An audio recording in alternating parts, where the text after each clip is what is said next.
উপজেলা প্রান্তিকা এলাকার আওয়ামী লীগ সন্ত্রাসী আদম আলী গাজী ওরফে মানজার বাহিনী কর্তৃক জমি দখল করে এলাকাবাসীর উপর নির্যাতন, চাঁদাবাজি, বৈষম্য বিরোধী ছাত্র আন্দোলনের ছাত্র মোহাম্মদ আরাফাতের উপর গত ইংরেজি 4/8/2024 তারিখে অমানবিক নির্যাতন করে।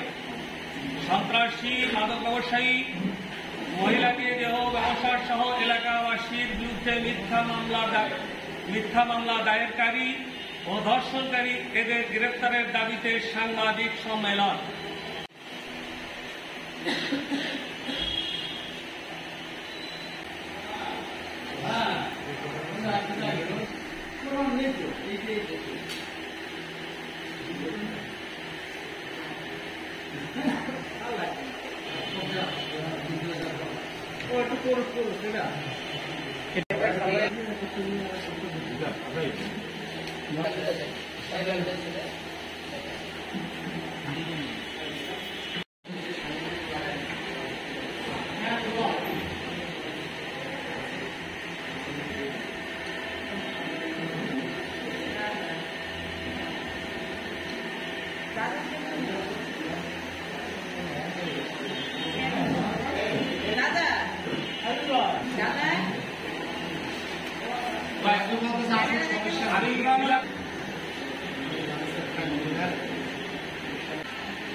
ভাই মোবাইলটা আপনার আপনার